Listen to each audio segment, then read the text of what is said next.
आदरणीय doctor Vitthal Lahane sir, प्रख्यात मातृहृदय, तरुणांचं आशास्थान, ऊर्जास्थान असं एक महनीय व्यक्ती आदरणीय डॉक्टर विठ्ठल लहाने सर.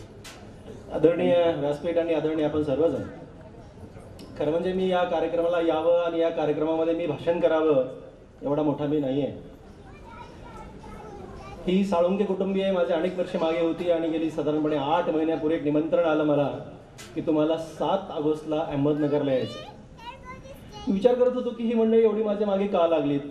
त्यानंतर मी दुसऱ्या एका कार्यक्रमानिमित्त अहमदनगरमध्ये 26 मार्चला आलो असताना ही सगळीच कुटुंबीय मला भेटली आणि तुम्हाला सांगू का मित्र, मी तुमच्या प्रेमात पडलो.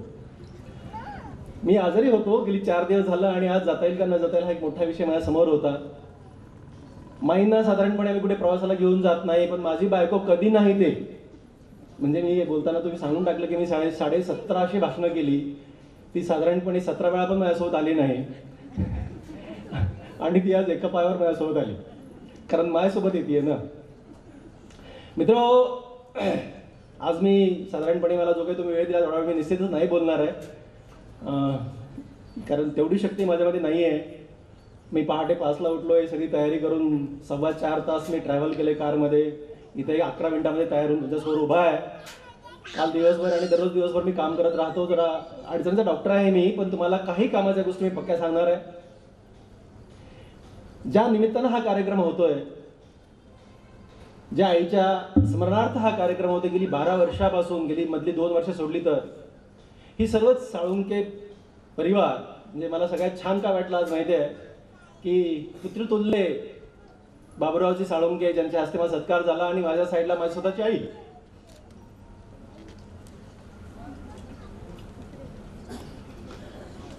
तर हा एक खूप छान योग आहे, नशीब आहे माझं. आणि म्हणून आय सो हॅपी. खूप छान वाटलं, सकाळ खूप चांगली गेली आज.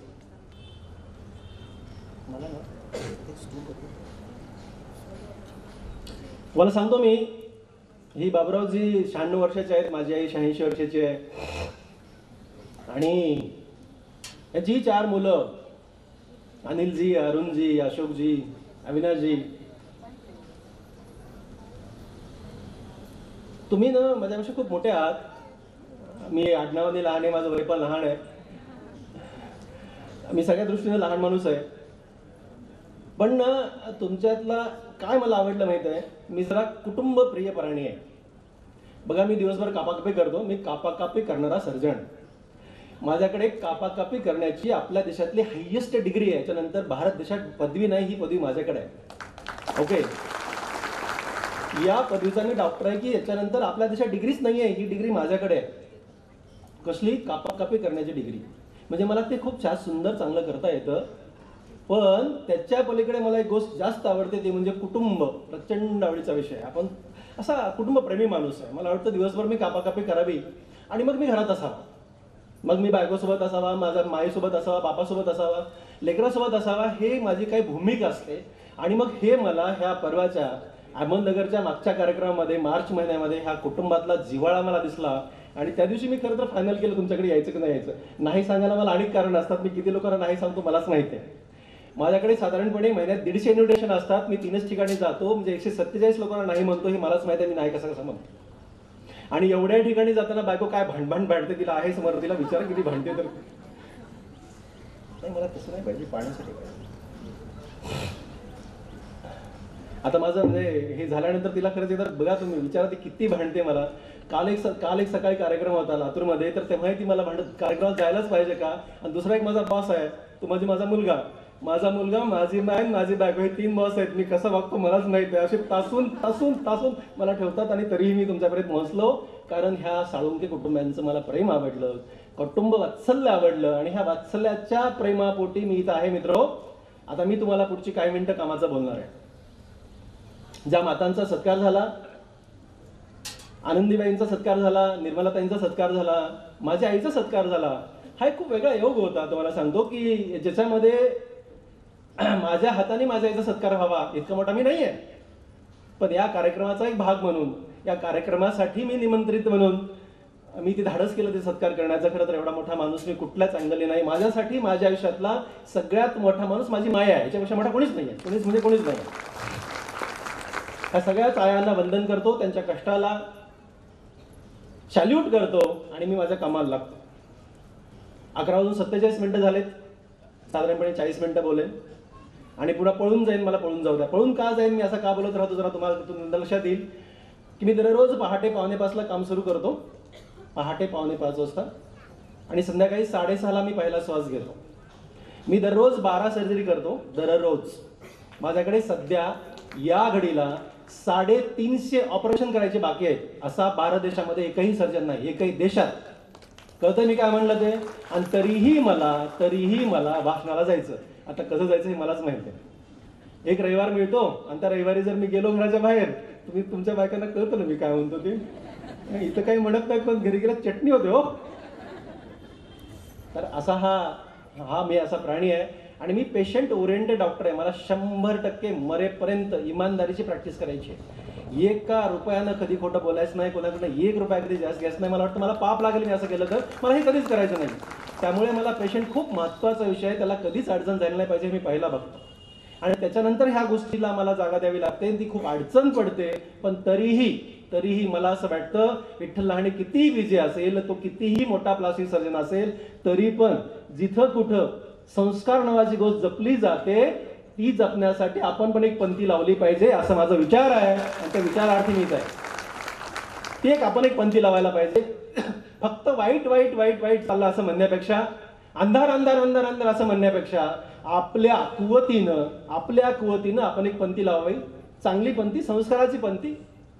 दुसरा कोणीतरी एक चांगला माणूस, सज्जन माणूस म्हणेन की यार ती पंथी लावली आहे ना, चांगली पंथी आहे, संस्काराची पंथी आहे, सज्जनाने लावलेली पंथी आहे, आपण पण सज्जन आहेत, आपण एक पंथी लावू. असं करत करत हे सज्जन एकत्र येतील, पंथ्या लागतील आणि हा जो अंधार पडलाय, जे काही वाईट घडतंय हे सगळं निघून जाईल आणि आपण पूर्णपणे प्रकाशमय होऊ अशी माझी एक अपेक्षा आपल्या सगळ्याकडनं आहे. 3 गोष्टी सांगणार आहे. एक आई आणि दुसरं तुमचं कर्तव्य, अशा विषयावरती मी आज बोलणार आहे. एक आई आणि दुसरं तुमचं कर्तव्य, हे जरा जास्त मी फोकस करतोय की आपली पण काही जबाबदारी असते, या विषयावरती मी जरा जास्त फोकस करणार आहे. आई आहे ना, आईचं खूप वर्णन आहेत, खूप पुस्तकं आहेत, खूप कविता आहेत, खूप धडे आहेत. म्हणजे आईवर जेवढं लिहिलं ह्या जगात तेवढं कशावरच कुठल्याच विषयावर लिहिलं एवढं आईवर लिहिलं गेलं. कुठलाही वाङ्मय काढा, कशातही जा तुम्ही, तुम्हाला आईचं खूप काही कर्तृत्व बघायला मिळेल. मी तुम्हाला कामाच्या 2-3 गोष्टी सांगणार आहे. आई आहे ना, आई ती अशी खूप असा प्रेमळ माणूस असते. तिला एक जिव्हाळा असतो. तिचं ना हृदय खूप वेगळंच असतं. एक छोटं उदाहरण सांगू तुम्हाला की एखाद्या आईला असं म्हणायचं की तुझं लेकरू, तिच्या हातात छोटं लेकरू असावं, तुझं लेकरू खूप गोड दिसतं. बघा किती छोटा विषय. तुझं लेकरू खूप गोड दिसतं, ते मुलगा असो की मुलगी असो, तो मॅटर नाही. तुझं लेकरू खूप गोड दिसावं असं कोणी पण म्हणावं. तिथे लेकराकडे पुन्हा बघते, माझं लेकरू गोड दिसतं, तिला जेवायचीच गरज नाही. ती आई आहे ना, ती काय म्हणजे तुम्हाला मी शब्दातच नाही सांगत. तिला ते लेकरू माझं गोड दिसतंय याच्यापेक्षा जगातलं मोठं काहीच नाही आहे. तिला ना तिचं जे मन आहे ना ते खूप वेगळंच असतं, हृदय आहे ना खूप वेगळंच असतं. मी एकदा ना फर्स्ट टाइम, आता खूप वेळा जातो परदेशात फिरतो, एकदा मी अमेरिकेला गेलो. माझी बायको माझ्या माईची सख्खी मैत्रीण आहे. तुम्हाला सांगायचं राहील, माझी बायकोसोबत आली आणि माझी बहीण सोबत आली आज माझ्यापेक्षा छोटी, गोदावरी मुंडे. ती सरपंच आहे तिच्या गावची. तिचा नवरा माझा क्लासमेट आहे. तर ह्या आम्हाला सगळ्या लोकांना माहिती आहे की मी फर्स्ट टाइम 2007 अमेरिकेला गेलो, जेव्हा मला स्मॅल्टन हिरो अवॉर्ड मिळाला. आता खूप दिवस भटकतो, पण मी गरिबाचा मुलगा आहे. विमानात पण खूप कमी वेळा बसलो होतो. म्हणजे मला वाटतं की 2003 मी फर्स्ट टाइम विमानात बसलो. आता म्हणजे हे सगळेच विषय जरा वेगवेगळे आहेत माझ्या आयुष्यामध्ये. त्याच्यामुळे मी अमेरिकेला जाताना मग माझ्या बायकोने तिला काय काय सांगून ठेवलं तर माहीत नाही. ती दररोज सगळंच तिला सांगत राहते. आणि मग मी अमेरिकेत पोहोचल्यानंतर फोन केला. मग मी तिला पण फोन करत असतो. तिला फोन केला की मग बाकी सगळ्या लोकांची बरेच काही प्रश्न होती, बरेच उत्तरं होती. अमेरिका कशी असते, देश कसा असतो, ट्यू सगळे होते. मला लोक सांगत होते, मी त्यांना सांगत होतो. आता बघा, मी माईला फोन केला. माय काय विचारते, माय मला विचारते, माय तुम्हाला गरम पाणी आहे ना आंघोळीला. तिला कळलं होतं माझ्या बायकोकडनं की अमेरिकेत थंडी असते. तिला काय काळजी आहे की माझ्या लेकराला गरम पाणी मिळतं की न मिळतं. त्या अमेरिका कशी आहे तिला काही देणं घेणं नाही. त्याला म्हणायचं माय. त्याच्या पुढे तिथपर्यंत म्हणलं काही माय अडचण नाही ग, तुझं काही लिकरू, गरीबाचं लिकरू नाही आहे, मोठा माणूस आहे, 5 स्टार हॉटेलमध्ये राहिलोय, काही तिला ते 5 स्टार बिस्टार कळत नाही. पण तिला सांगितलं की मोठ्या हॉटेलमध्ये मी काय काळजी नाही. त्याच्या पुढचा तिचा प्रश्न होता तुमचं खायचं कसं आहे माय? तुमचं खायचं कसं आहे? तिला कळलं होतं की विठ्ठल नाव आहे, शुद्ध शाकाहारी माणूस आहे, तिथं खायला मिळत नाही माय, लेकराचं खायचं कसं? तुम्हाला सांगतो मित्र, ह्याचं काही उत्तर मी देऊ शकलो नाही. मी तिला काहीच बोलू शकलो नाही. मी माझ्या बायकोला फोन केला आणि तिला सांगितलं की माईला सांग की त्याला काही अडचण नाही.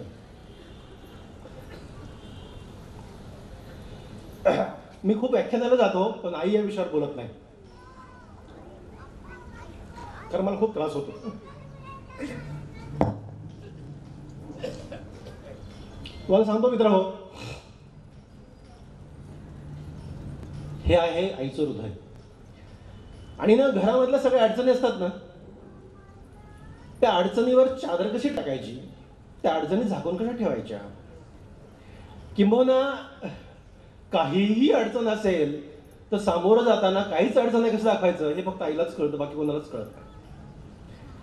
घरातल्या अडचणी कमी असेल तर मोठी अडचण सांगणारे भरपूर लोक असतात, पण की एवढी मोठी अडचण असेल तर काहीच नाही सांगणारी आई असते. एक छोटा प्रसंग तुम्हाला सांगतो.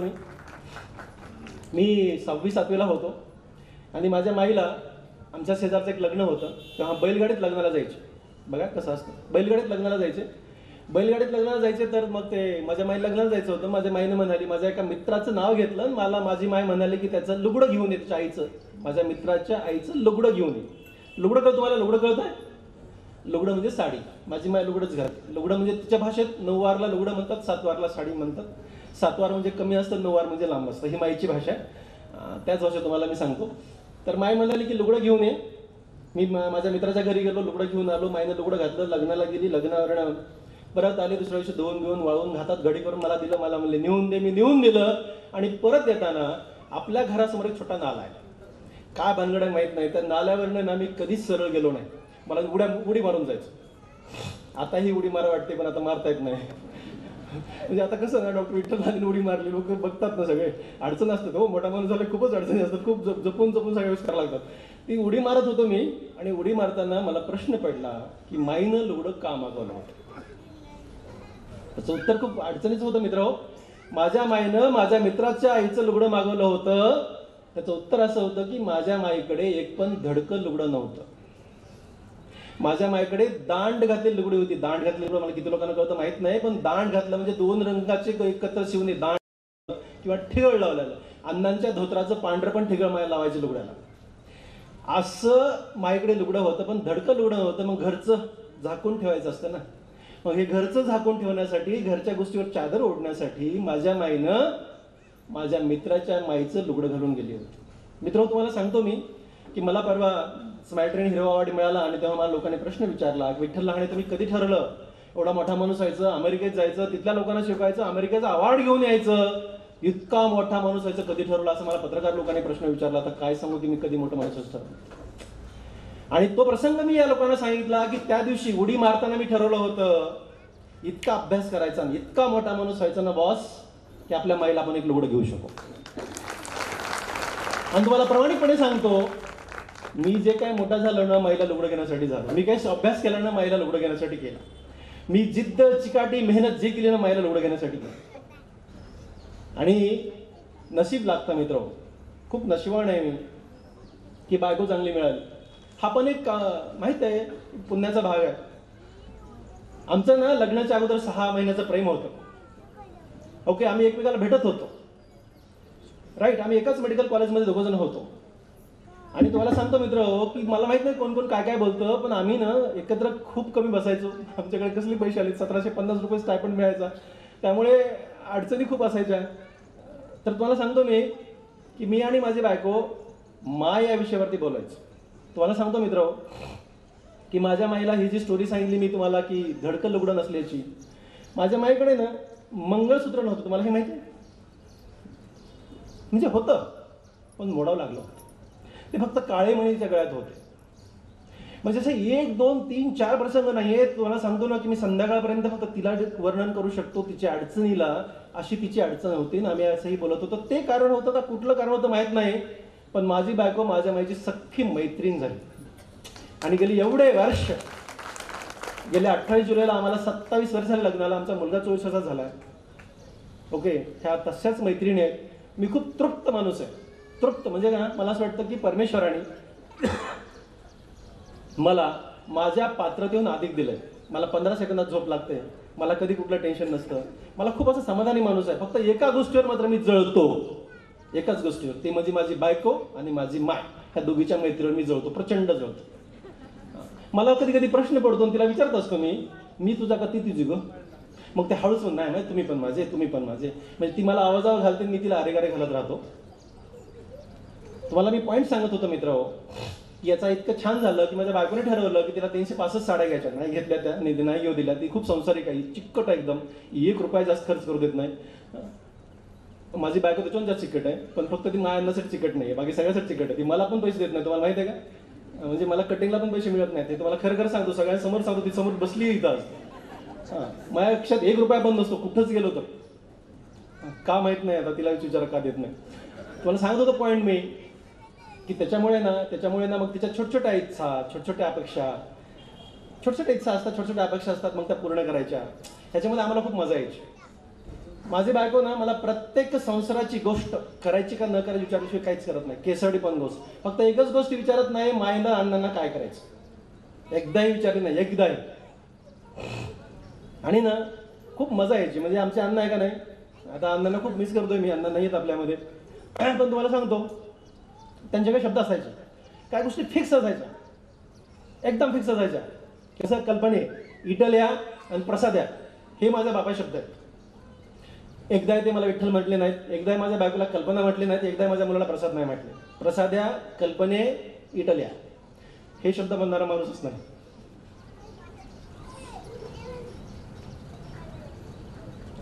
तुम्हाला सांगत होतो. पण कसं असतं ना की एक मोकळीक असते की आपल्या आईवडिलांना असं वाटलं पाहिजे की वा आपण काहीही बोलू शकतो. बघा, लहानपणी ना लेकर आपल्याला काही पण बोलतात.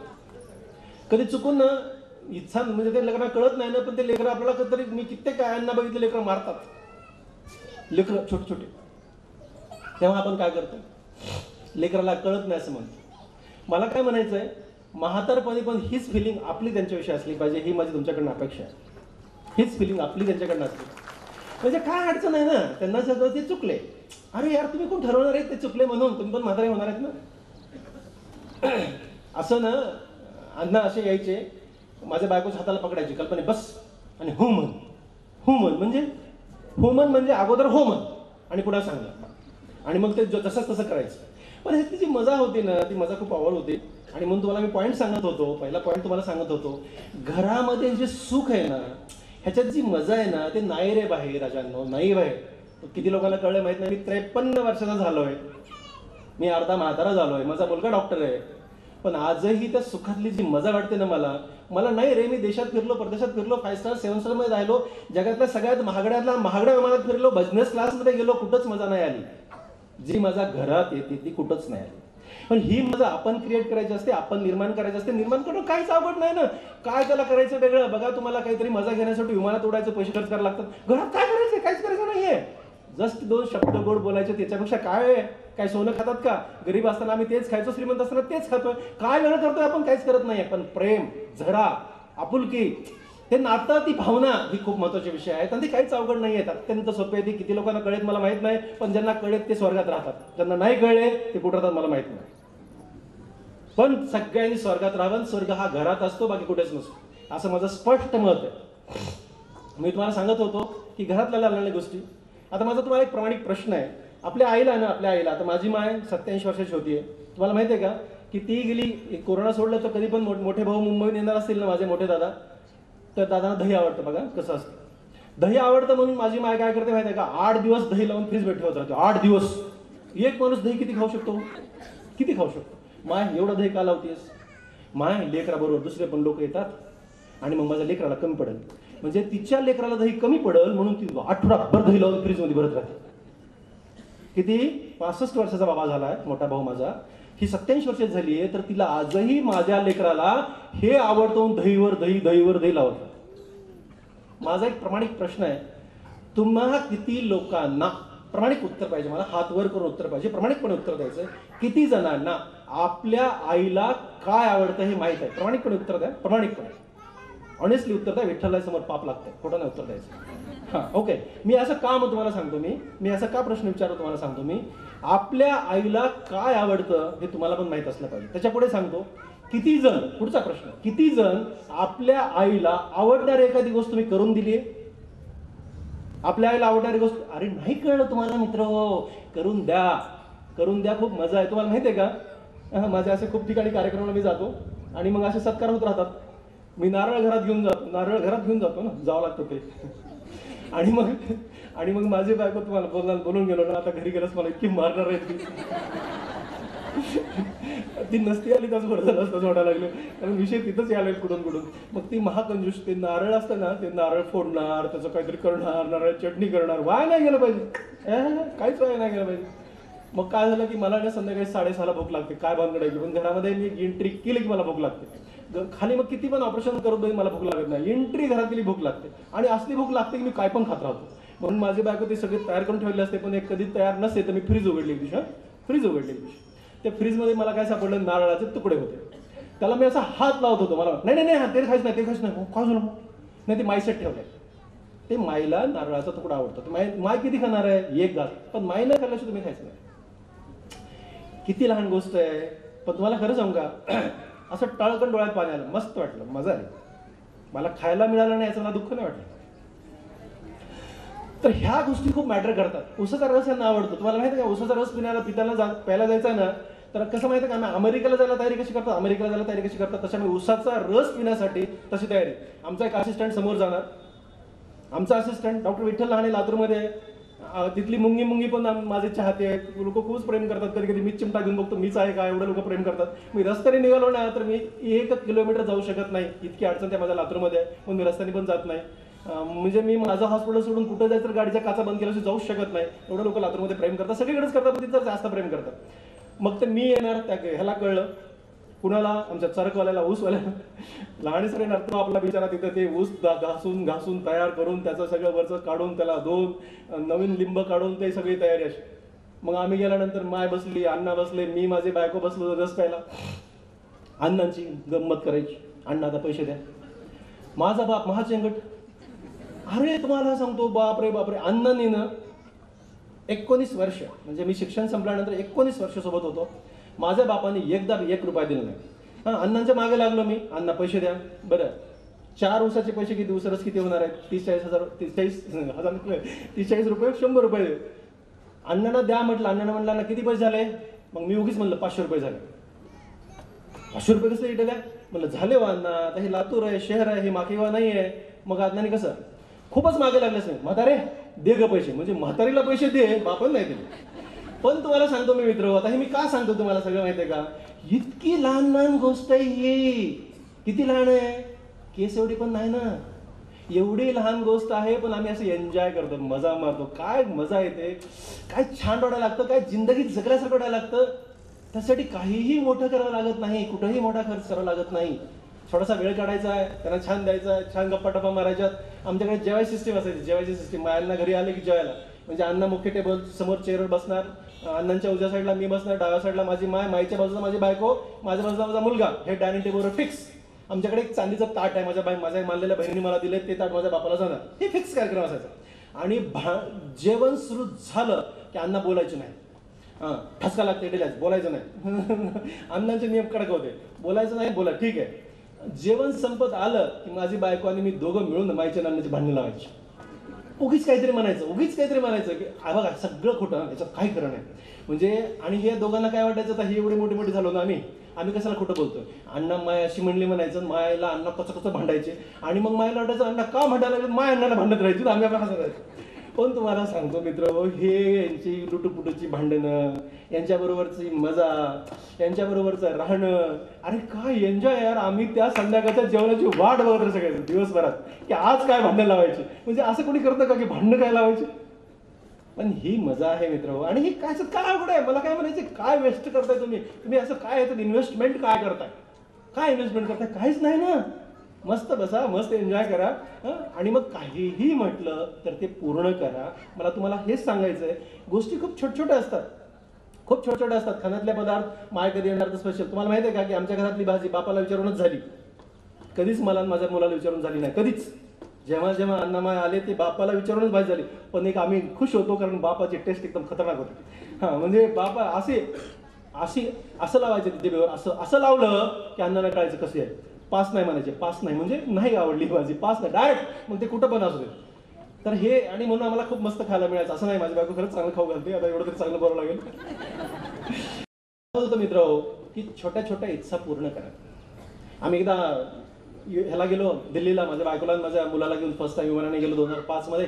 आणि परत आल्यानंतर अण्णा माझी काहीच अपेक्षा करत नाही, एक शब्दाची. बिचारी ना, एवढी गरीब आई ह्या जगात कुठे नसेल, कुठेच नसेल. शपथ तुम्हाला सांगतो, एवढी गरीब कशी आहे ना, मला खूप मोठं. आजही ती काय विचारते, माय इकडे जाऊ का, माय त्या लेकीकडे जाऊ का. मी त्या कमाल आहे माय तुझी, म्हणजे तू अशी राजाची आई आहेस, तू अशी विचारली पाहिजेस. मला गाडी पाठव, मला ड्रायव्हर पाठव. माझा बाप म्हणायचा, माहिती आहे तुम्हाला, अण्णा तंबाखू खायचे, गाडीत बसले की मला ड्रायव्हरला म्हणायचे, काच खाली का मला थुकायचे, काचवर कर तुम्ही. म्हणजे हे असा माणूस आवडतो आपल्याला, असला काहीतरी माणूस पाहिजे. हां, दरवाजा काढ रे, दरवाजा काढ रे गाडीचा, दरवाजा काढायला एक माणूस, हे बंद कर रे. म्हणजे हे बाप असा ऑर्डर देत राहायचे. माझी माय कधी ऑर्डर द्यावी तिनं. अरे रे रे, एवढी गरीब का झाली हा मोठा प्रश्न पडलाय मला. पण ती खूप गरीब आहे.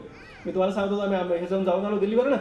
आणि मग आल्यानंतर मग अण्णा कल्पने कुठे गेली होतीस. बापाला सगळं माहीत असायचं बरं, पण खडूस बाप, एकदम नंबर 1चा खडूस. मग ते कल्पने कुठे गेली होतीस. अण्णा दिल्लीला गेले होते. कशी गेली होतीस ते सगळं अण्णांना माहिती. पण बघा ना किती अण्णा विमानाने गेले होते. मग मला पण जावं वाटतं की म्हणजे विमानाने. हे बापाची मागणी आहे. पण माझ्या बायकोने लगेच दुसऱ्या, म्हणजे आम्ही आलो लगेच सॅटर्डे संडेला प्लॅनिंग करून आम्ही तिरुपतीला, हैदराबादवरनं विमानात बसलो, तिरुपतीला घेऊन गेलो. आता भानगड अशी की प्रसाद म्हणजे माझा मुलगा हार्डली 13 वर्षाचा होता. 2006 मधली गोष्ट आहे. 6 म्हणजे 8 वर्षाचा होता तो. 1998चा आहे. 8 वर्षाचा माझा मुलगा होता. आणि तो अण्णांचा गाईड, मार्गदर्शक. अण्णा आणि ते विमानामध्ये एका ठिकाणी बसले. मी, माझी माय आणि माझी बायको एका ठिकाणी बसलो. बघा, अण्णांचं पोट खराब झालं होतं. आणि मग आता ते विमानात जेवायला दिलं की मग कल्पना, माझी माय, मी खात होतो. अण्णांना ते खाऊ वाटत होतं. अण्णांना खावं खूप वाटायचं, पण खाता येत नव्हतं कारण पोट दुखत होतं. अण्णा काय लटा खालेत बाबा हे. आता ते अण्णा, बरं ते झाला एक विषय. असं ते विमान वर निघालं. प्रसाद सांगत होता, अण्णा विमान वर जाताना असं होतं, वर गेला असं होतं. ह्या प्रसाद अण्णांना गाईड करत होता. 8 वर्षाचा मुलगा बघा. मग ते वर गेलं विमान वर गेलं की आता ते शांत होतं ना. एकदा प्लेनमध्ये सरळ विमान झालं, एकदा संपलं की मग ते शांत होऊन जातं. ते विमान शांत झालं. अण्णा म्हणले, प्रसाद या विमान बंद पडलं की रे. पुढं भिजायला मागे भिजायला संपलं आपलं काम. आता काय बोलावं मला कळना. विमान पुढे पण जाईना मागे पण जाईना. मग प्रसाद, नाही अण्णा तसं नसतं. मग तो सांगायला लागला, समजू कसं तरी. काय आता हैदराबाद तिरुपती किती अंतर आहे. पोहोचलो आम्ही तिथे, उतरलो. मग दर्शन झालं, परत आलो.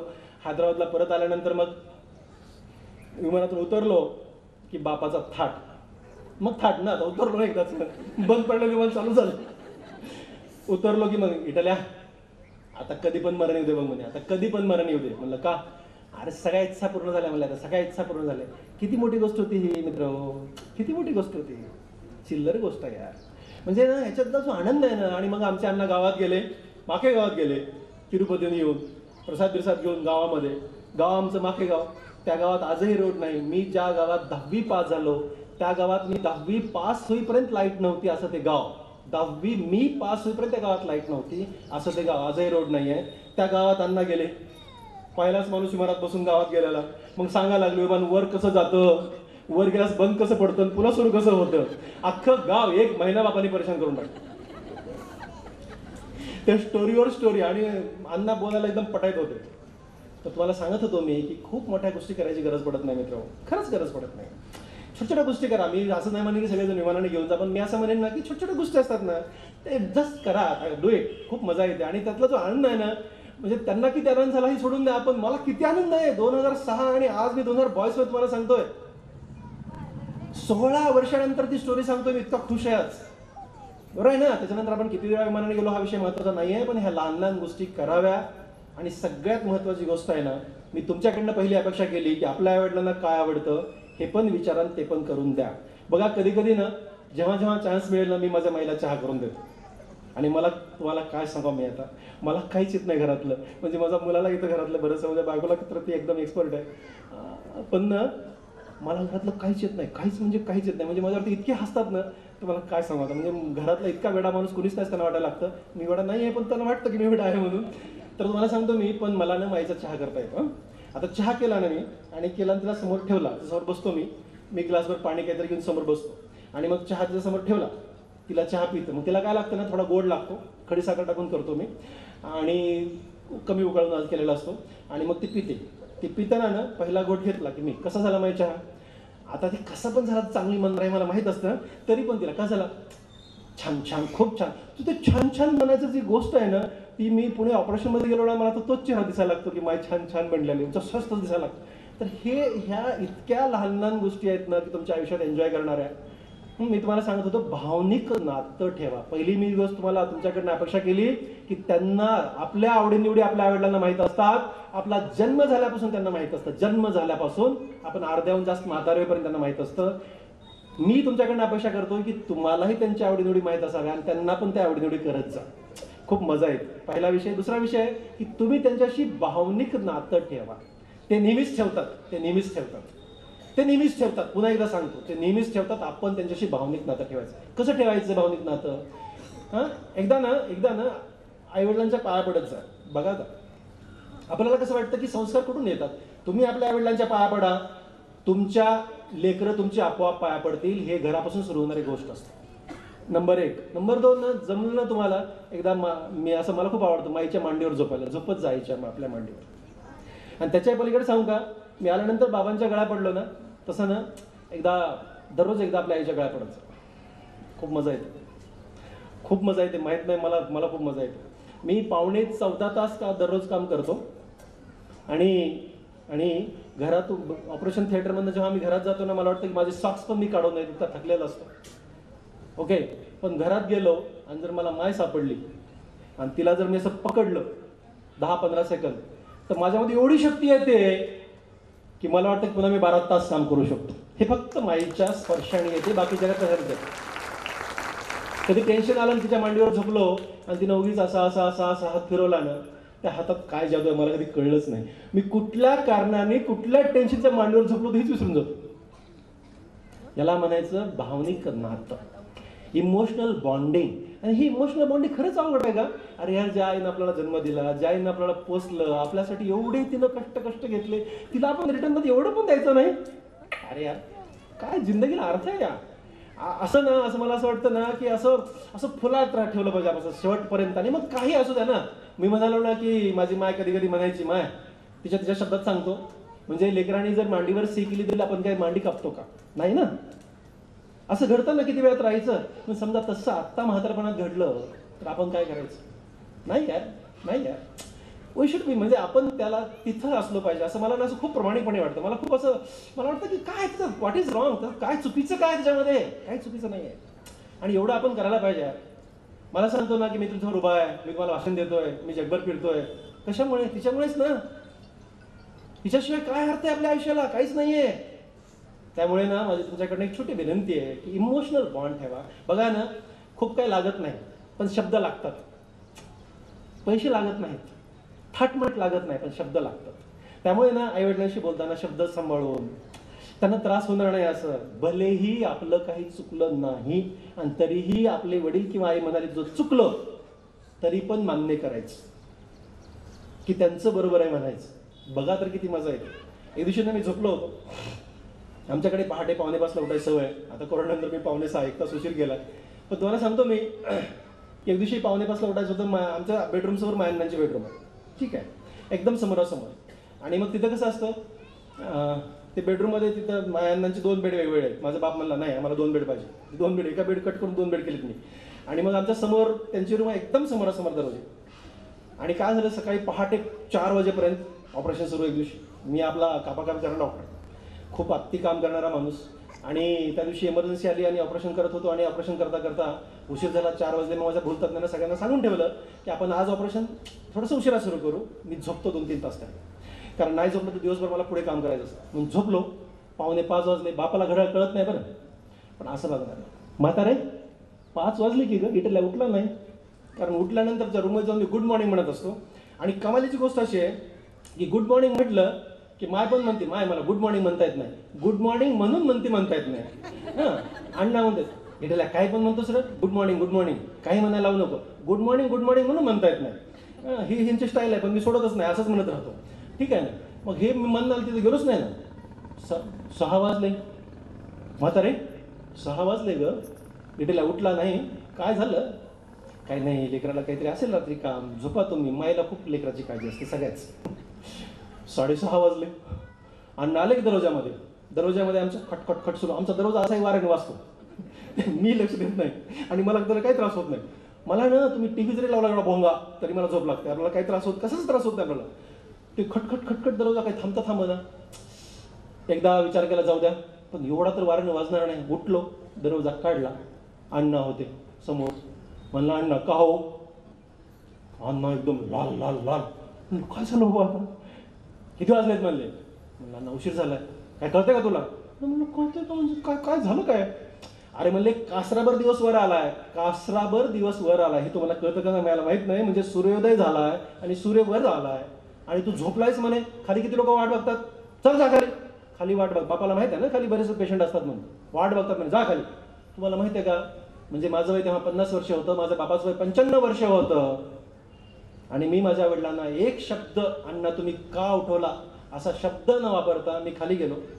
ऑपरेशन थिएटरच्या बाहेर एक रूम केली आहे. त्या रूममध्ये माझा एक बेड आहे. त्या बेडवर जाऊन झोपलो आणि जेव्हा ऑपरेशन करायचं तेव्हाच केले. पण बापाला मी असं नाही म्हणालो की अण्णा तुम्ही मला का रागावले. कळलं का मी तुम्हाला काय बोलतो ते? हा अधिकार द्या ना, काय अडचण आहे. ओके तिथं उठले आणि मला झोपेतून उठवलं. काय कशासाठी? तुम्हाला नाही का कोणी झोपेतून उठवत? दुसरं कोणी उठवत नाही का? तुम्ही कधी उठले का झोपेतून लोकांसाठी? बिनकामाची गोष्ट नाही उठले तुम्ही? उठले ना. मग आपल्या मायने बाबांनी उठवलं आणि शिवाय घातला, काय फरक पडतो? तेच शिवाय घालू शकतात जे तुमच्यावर अत्यंत प्रेम करतात. हे लक्षात ठेवा. ते फक्त माय आणि बाप असतात. ओके, त्याच्यामुळे ना मी असं म्हणतो की कधी पण त्यांचा अदरवाईज घेत जा नका. त्याचा वेगळ्या अर्थाने नका, कधीच नका घेऊ. मजा येते तरी काय पण म्हणले ना. आणि नंतर माझ्या बायकोला मला इतक्या शिवाय घातल्या असतील तुम्हाला काय सांगून काय नाही. म्हणजे ना दर दिवसात 100 तरी बाबांनी शिवाय घातल्या असतील दर दिवसात. पण आम्हाला तर त्या शिवाय नाही दिलं तर करण्याचं नाही. आज काय झालंय बापाला, आज काय झालंय बापाला असं म्हणायचं. म्हणजे त्यात मजा वेगळीच आहे यार, खूप वेगळी मजा आहे. म्हणजे आम्हाला खरं जाऊन विचारावं लागायचं अण्णा काय झालं तुम्हाला आज. मी तुम्हाला सांगत होतो की आपण त्यांच्याशी एक भावनिक नातं ठेवा आणि भावनिक नातं ठेवण्यासाठी शब्दांचा प्रयोग योग्य करा. शब्दांच्या प्रयोगाने भावना दुखावल्या जातात. एवढाच विषय मला तुम्हाला सांगायचा आहे. तुम्ही सुज्ञ आहात, तुम्हाला कळतं मी काय म्हणतो ते. भावनांचा खेळ हा शब्दांच्या खेळाशी गुंतलेला असतो. एकमेकाशी गुंफण झालेली असते आणि ही गुंफण उगीच्या उगी विस्कटू नका. जशास तशी बांधली ठेवा. एवढंच माझं प्रामाणिक आणि आग्रहाचं मागणं तुमच्याकडनं. तिसरा पॉईंट मी तुम्हाला शेवटचा पॉईंट सांग. माझ्याकडे शेवटचे 7 मिनिटं आहेत आणि तेवढाच मी बोलणार आहे. आणि मी तुम्हाला सांगत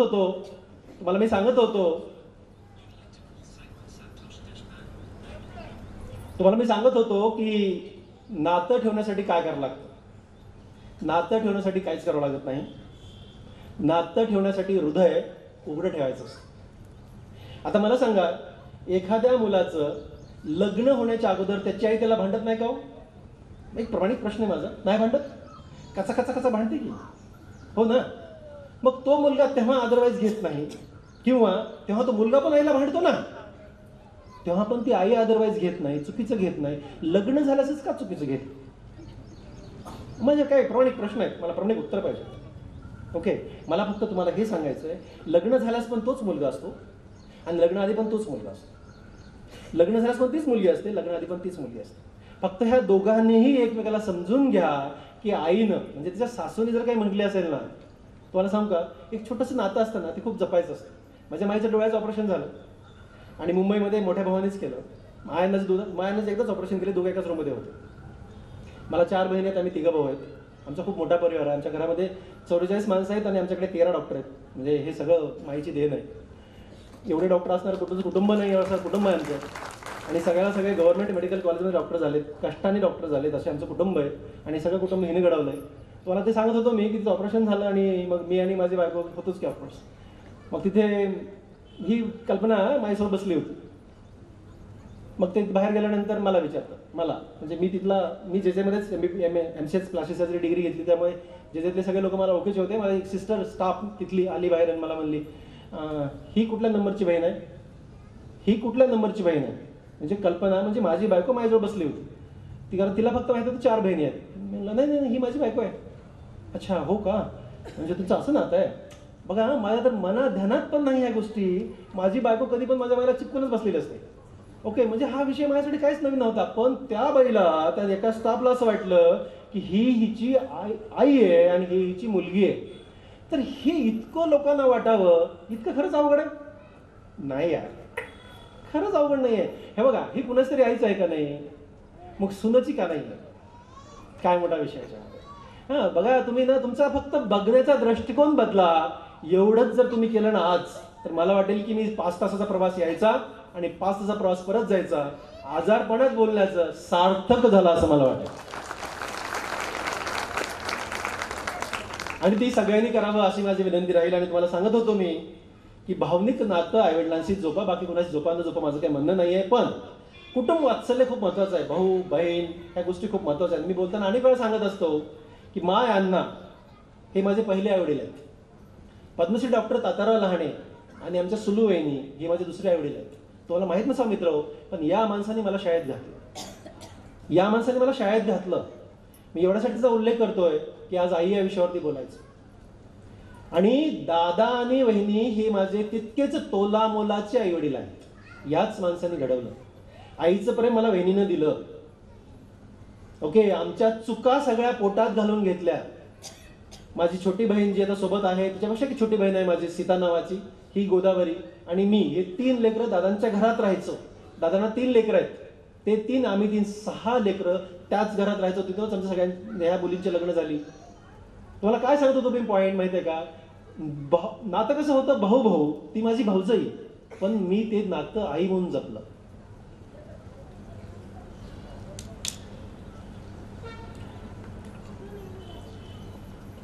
आणि आमच्या वहिनीनं पण मुलगा म्हणून जपला.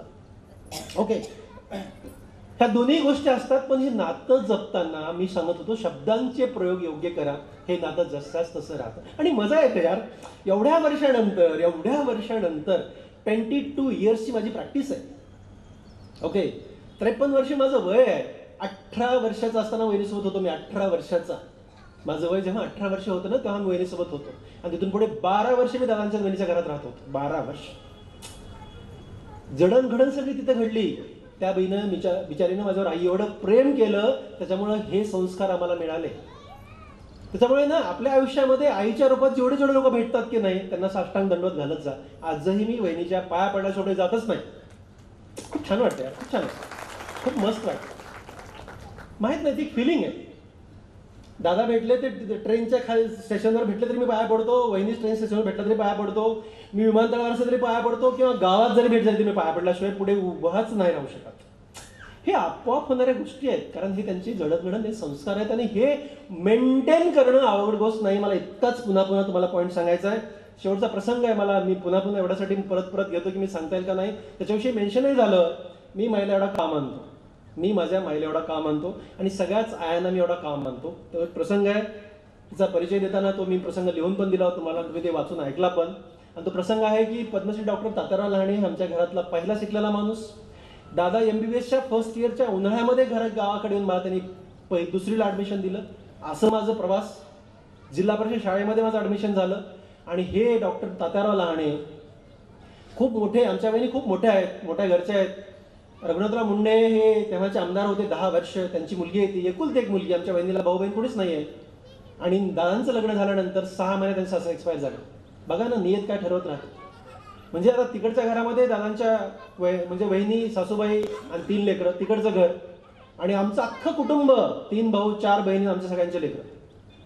एवढं सगळंच कुटुंब दादांच्या पगारावर 5,700 रुपयावर जगणारं कुटुंब.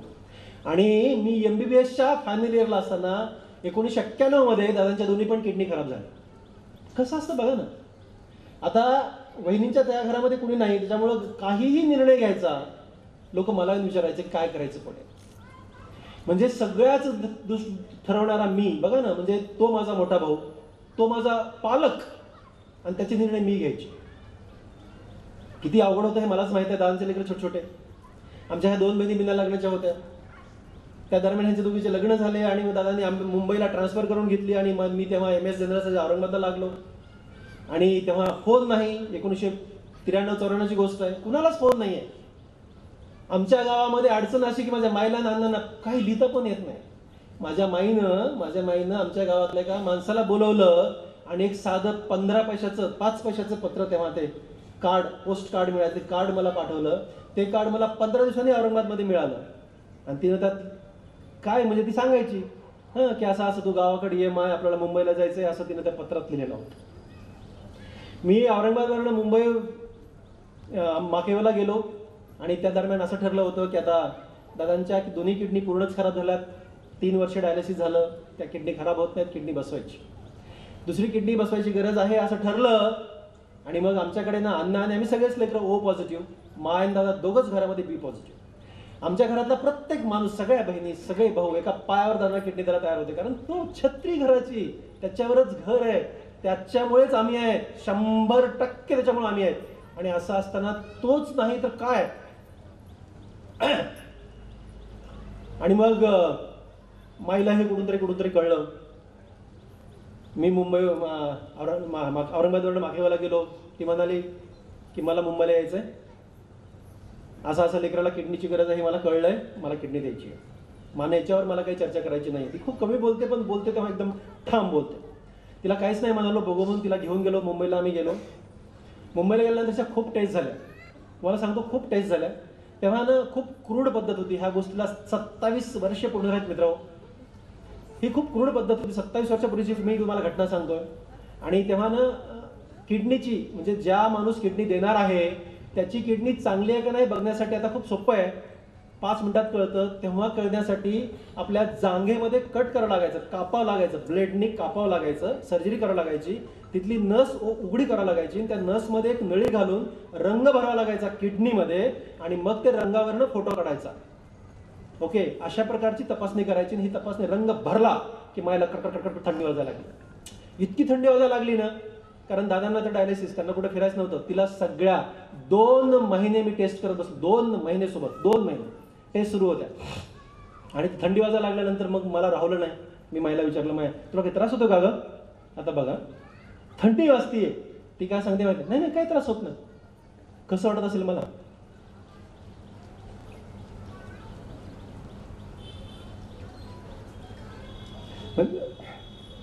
म्हणजे ना मी डॉक्टर आहे, मला कळतं ना तिला त्रास होतोय. सगळ्या तपासण्या झाल्या आणि मग ठरलं की HLA मॅचिंग नावाची गोष्ट असते. HLA मॅचिंग म्हणतात त्याला. ज्याचं जास्त मॅच होतं ती किडनी बसवली जाते. मग तिची किडनी जास्त मॅच झाली. मग ते ठरलं. दिवस ठरला 22 फेब्रुवारी 1995. डॉक्टर कामत आणि डॉक्टर परशी चिब्बर सर्जरी करणार होते. तुम्हाला सांगतो, मी डॉक्टर कामताने मला बोलवून घेतलं. म्हणाले, विठ्ठल तुला माहिती आहे का की मी उद्या ऑपरेशन करेन, पण परवा दिवशी मी अमेरिकेला जाणार आहे, पुढचं मला माहीत नाही, तू इथं सही कर बॉन्ड पेपरवर. बघा, ज्यांचा मी मुलगा समजतो त्यासाठी मी सह्या करतो.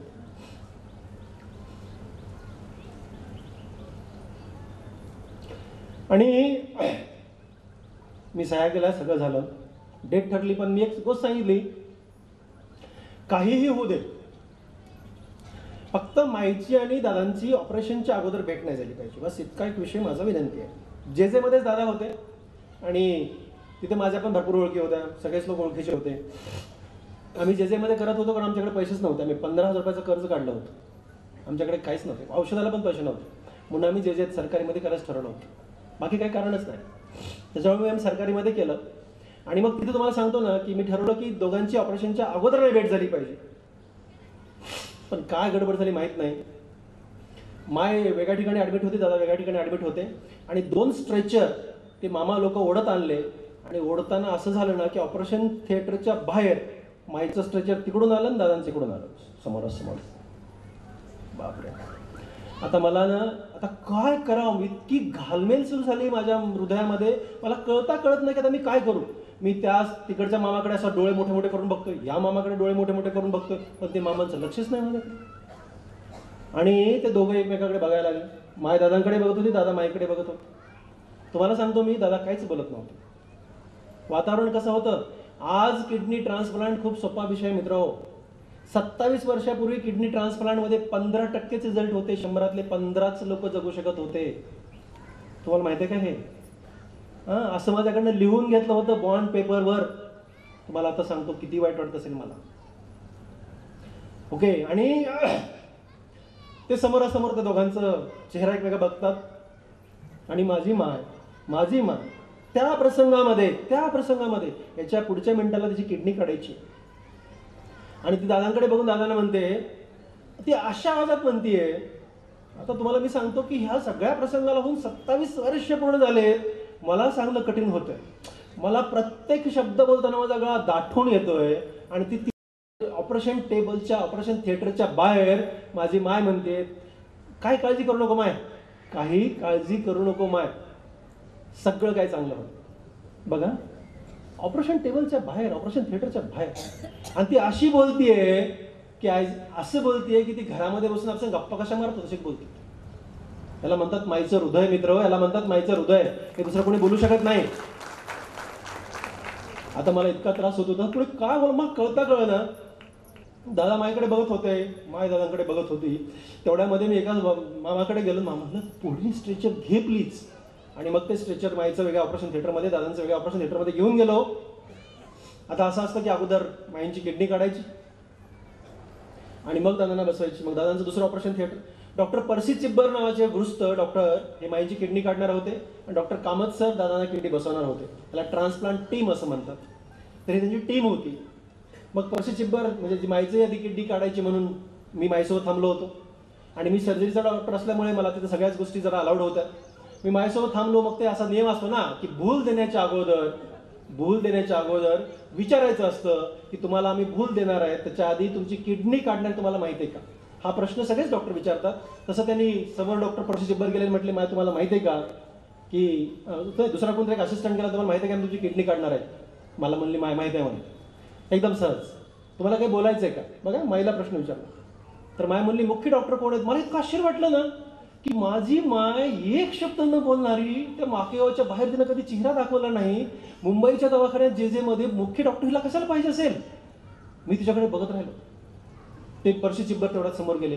अर्धी हिंदी अर्धी मराठी. मैं डॉक्टर पर्सी चिब्बर, मैं मुख्य डॉक्टर हूं, मैं ऑपरेशन करने वाला. ती काय म्हणाली बघा, डॉक्टर साहेब माझी किडनी काढा, माझ्या लेकराला बसवा. तिला हे सगळी कुठून माहिती मिळाली होती माहित नाही. की एक किडनी बसत नसते, पुन्हा त्याला अडचण येते. तिला कसं कळलं होतं माहित नाही कुठल्या चर्चेतून. माझी एक किडनी काढा, माझ्या लेकराला बसवा. त्याच्या पुढे ती काय म्हणाली माहिती आहे? पण समजा त्या किडनीला काही अडचण आली ना,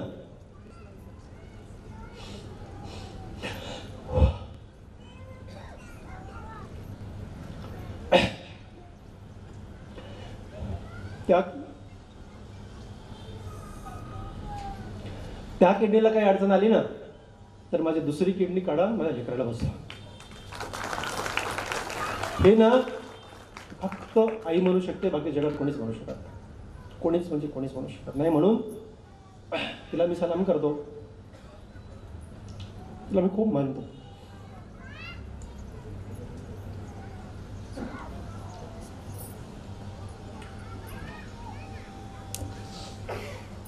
ती खूप ग्रेट आहे. तिच्यातले काही गुण जरी आमच्यात आले ना, तर आम्ही खूप स्वतःला भाग्यवान समजू. आम्ही खूप नशिबान आहेत की अशा आईच्या पोटी आमचा जन्म झाला. आणि म्हणून मित्र, आई वडील ही न मिळणारी गोष्ट आहे. ती पुन्हा पुन्हा मिळत नसते. ती नाही मिळत. बाकी जगातलं काही पण मिळतं, आई वडील नाही मिळत. त्यामुळे त्यांना जपा, त्यांच्यावर राहा, मस्त एन्जॉय करा. मी अनेक ठिकाणी जातो, अनेक कार्यक्रमाला जातो. मी कधी वृद्धाश्रमामध्ये जात नाही, कधीच जात नाही, एकदा पण जात नाही. का माहिती आहे का? मी जाऊ शकत नाही. माझी अशी इच्छा आहे. तुम्ही सगळे सुज्ञ लोक समोर बसलात. माझी इच्छा आहे ना, की माझी इच्छा आहे त्या दिवशी मी जगातला सगळ्यात खुश माणूस असेल की भारत देशातले सगळे वृद्धाश्रम बंद पडावेत. एकही वृद्धाश्रम चालू राहू नये, एकही. आणि सगळ्याच मुलांना माझी विनंती आहे, सगळ्या सुनांना माझी विनंती आहे, जगातलं कुठलंही पाप करा, पण आईवडिलांना वृद्धाश्रमामध्ये पाठवायचं पाप कधीच नका करू. मी खरं सांगतो, त्याच्याएवढं मोठं पाप जमिनीला न पेलवणारं पाप आहे, पृथ्वीला पण पेलवत नाही एवढं मोठं ते पाप आहे, ते कधीच करू नका. आणि म्हणून तुम्हाला सांगतो मित्र की 1995 पर्यंत माईची किडनी दादांना बसवेपर्यंत आमच्या घराची अवस्था खूप वेगळी होती. आमच्याकडे अडचणी, तुम्हाला बोललो ना 15,000 रुपयाचं मी कर्ज काढलं होतं दादांच्या मित्राचं. अडचणी अडचणी अडचणी अडचणी आणि अडचणी. दादांची किडनी माईला बसली, माईची किडनी दादांना बसली. दादांनी ठरवलं की आपण हे सगळं पुढचं आयुष्यच हे पुनर्जन्म आहे आणि आता समाजाला वाटायचं. त्या माणसाने प्रचंड काम केलं. 1,67,000 कॅटरॅक्ट सर्जरी या माणसाने केल्यात. आपल्या देशातलं सगळ्यात उंच रेकॉर्ड या माणसाच्या नावावर आहे. यांना भारत सरकारने पद्मश्री दिली. मी प्लास्टिक सर्जन झालो. एक वेगळं दायित्व घेऊन श्रीमंताची प्लास्टिक सर्जरी गरिबातल्या गरिबापर्यंत जावी. आपण दररोज 3 ते 4 सर्जरी मोफत करतो. मला त्यात खूप मजा येते. गरिबातला गरीब माणूस माझ्याकडे येऊ शकतो, त्यात मला खूपच छान वाटायला लागतं. हे जे लहाने कुटुंब आहे, हे लहाने कुटुंबाची एक वेगळी ओळख.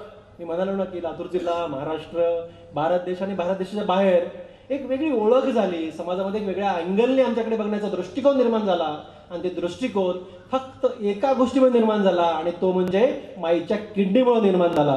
म्हणून तिला मी त्रिवार सलाम करतो आणि तुमच्या सगळ्यांना विनंती करतो की आजच्या या मातृदिन आज मानू आपण. तो कुठला का दिवस असत नाही, कुठला का महिन्यात असत नाही. आजचा दिवस ज्या मातेच्या नावाने आपण साजरा करतो, स्मृती दिन म्हणून साजरा करतो, तर आपण सगळेजण ठरवूया की मातृत्वावर प्रेम करू आणि ते प्रेम आयुष्यभर जपू. एवढ्या प्रार्थनेसह मी थांबतो. धन्यवाद धन्यवाद धन्यवाद. धन्यवाद सर. भारावून गेलं सगळं नगर, सगळे प्रेक्षक, कारण तुम्ही समारोपच मातृत्व प्रेम याने केलं. आणि मातृत्व प्रेम कसं करायचं असतं, पितृप्रेम कसं करायचं असतं, फार छोट्या छोट्या उदाहरणांमधून आपण सांगितलं, लहान लहान गोष्टींमधनं सांगितलं. आपण जे सांगितलं की फक्त भावनिक नातं ठेवा आणि ते ठेवत असताना तुम्ही शब्दांचा प्रयोग फक्त योग्य करा. आणि ती उदाहरणासह तुम्ही स्पष्ट केलं की भावनिक प्रेम म्हणजे काय आणि शब्दांचा वापर कसा करायचा. आवडीनिवडीवर तुम्ही लक्ष ठेवायला सांगितलं आईवडिलांच्या. तुम्ही इतकं सुंदर सांगितलं की मी आईच्या गाळा पडतो, आईच्या मांडीवर झोपतो. फारच सुंदर सर. बऱ्याच गोष्टी करायच्यात. आपण एक विख्यात प्लास्टिक सर्जन आहात, पण आजचं आपलं जेव्हा वक्तृत्व ऐकलं, आपलं मातृत्वाचं प्रेम ऐकलं, तेव्हा असं वाटतं त्या प्लास्टिक सर्जनना एक फार टिपिकल सर्जरी असते, फार मायन्युटली मायक्रो सर्जरी, मायक्रो कॅटगट्स टाकायला लागतात त्याच्यामध्ये. तर सर भावनिक याच्यातसुद्धा मातृत्वाचे जे मायक्रो सर्जरी करून मायक्रो कॅटगट्स टाकून त्यांनी आपल्याला उलगडून दाखवलं की प्लास्टिक सर्जरीचा उरण राहत नाही. जर प्रख्यात प्लास्टिक सर्जन असेल ना, तर हाताला काही कट असेल तर तो नंतर दिसत नाही. म्हणून कधी ॲक्सिडेंट झाले म्हणतात की प्लास्टिक सर्जन इथे पाहिजे, मग मेजर सर्जन येतो. तर इतकं मायक्रो सर्जरी तिकडे तर करतातच सर, पण इकडेही भावनिक मायक्रो सर्जरी केली. खूप खूप धन्यवाद. फार सुंदर पद्धतीने आपण सांगितलं. आपण हे सांगितलं सर की नितांत प्रेम करणारे फक्त मायबापच ह्या जगामध्ये असतात, निश्चित स्वरूपात सर. शब्द भावनांची गुंफण तुम्ही सांगितली. बघण्याचा दृष्टिकोन फक्त बदला हे आपण सांगितलं. आणि भावाबद्दलचं, तात्यारावांबद्दलचं जे प्रेम, ज्या पद्धतीने ते स्ट्रेचर आत गेले, बाहेर आले, जो दृष्टिक्षेप झाला आईचा, आणि ज्या पद्धतीने सांगितलं त्यांनी डॉक्टरांना की एक किडनी नाही तर दुसरी किडनी द्या, सर भावनिक होत होते. त्यांचं पिता पाण्याच्या 2 बाटल्या संपल्या इतके सर भावनिक होत होते. इतकं ते व्याकुळ झाले होते मातृप्रेमाने की. आणि त्याच्यामुळे ते म्हणतात की हे लहान आहे, कुटुंब लहान आहे. हो, अगोदर ते म्हटले की हे तुमचं साळुंके परिवार हे वेगळं, आम्ही लहान आहोत. पण सर लहान नाही तुम्ही आडनाव फक्त लहान आहे, पण तुम्ही महान आहात. एकदा जोरदार टाळ्या वाजवून त्यांच्या असीम अशा मातृत्वाला, असीम प्रेमाला, ह्या भावबंधांना, कुटुंबवत्सल त्याला आपण दाद देऊयात. खूप खूप धन्यवाद. आता मी पुढे होतोय कार्यक्रमाचा ऋणनिर्देश करण्यासाठी चिरंजीव रुपेश अविनाश साळुंके यांना विनंती करतो की त्यांनी हे करावं ऋणनिर्देश. तत्पूर्वी आपल्याकडे अनेक मान्यवर आलेत. संजय चोपडा नगरसेवक हे आलेत, त्यांचंसुद्धा खूप खूप आम्ही अभिनंदन करतो. धन्यवाद. ऋणनिर्देश चिरंजीव रुपेश अविनाश साळुंके करते. जमलेल्या सर्व मान्यवरांना व सत्कार मूर्ती मातांना माझा आदरपूर्वक नमस्कार. उपस्थित स्नेहितांचे आभार मानण्यासाठी मी येथे उभा आहे. आजच्या कार्यक्रमात प्रमुख पाहुणे म्हणून लाभलेले डॉक्टर विठ्ठल लहाने सर. सरांनी त्यांच्या कामाच्या प्रचंड व्यापातून आपल्या कार्यक्रमासाठी वेळ दिला, त्याबद्दल आम्ही आमचे भाग्यच मानतो. सरांनी आपल्या ओघवत्या शैलीतील भाषणातून जीवन जगण्याचा नवा दृष्टिकोन दिला. सरांचे आपल्या कुटुंबाच्या वतीने मनपूर्वक आभार. आजच्या सर्व सत्कार मूर्ती माता म्हणजे माझ्या आजीच. ठुबे माता कानूर पठार, जाधव माता लोणी खुर्द, लहाने माता माकेगाव व त्यांचे कुटुंबीय स्नेहीजन यांच्या सर्वांचे मी साळुंके कुटुंबाकडून आभार मानतो. या कार्यक्रमास उपस्थित आपण सर्व स्नेहीजन आपल्या दरवर्षी मिळणाऱ्या प्रतिसादाने आणि प्रेमाने आम्हा कुटुंबियांना नेहमीच प्रेरणा मिळत राहते. आपणा सर्वांचे मनापासून आभार मानतो. आमची आजी घरी आलेल्या प्रत्येकाचा जेवणाला आग्रह करीत असे, त्यामुळे उपस्थित सर्वांनी जेवण करूनच जावे ही माझी नम्र विनंती. धन्यवाद. धन्यवाद. कार्यक्रमाचा आता समारोप होते. तत्पूर्वी आपले मंडपाचे ज्यांनी आपल्याला मंडप उपलब्ध करून दिला ते माननीय भगवानरावजी फुलसुंदर यांचे आम्ही खूप खूप आभार मानतो.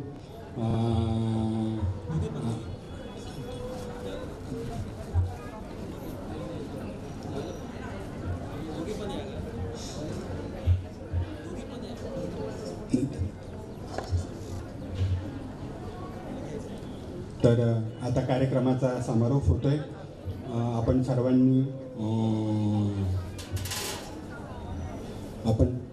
सर्वांनी भोजनासाठी तयार राहायचंय. सर्व व्यवस्था मागे टेबल्सवर ज्यांना हातापायाचा त्रास आहे, बसता येत नाही, त्यांच्यासाठी केलेली आहे आणि बाकीच्यांनी पुढे पंगत टाकायची. फक्त खुर्च्या 2 मिनिट लावेपर्यंत हे करायचे आणि छोटासा सत्कार.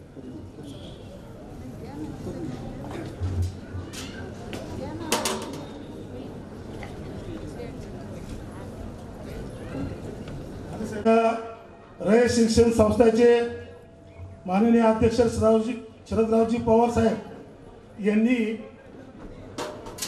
जे रयत शिक्षण संस्था जनरल बॉडीवर श्री अनिल भाऊ साळुंके यांचे निवड केल्याबद्दल मी सर्वांतर्फे त्यांचे मनपूर्वक आभार मानतो आणि त्यांचा सत्कार लाने साहेब या अनिलराव इंडे.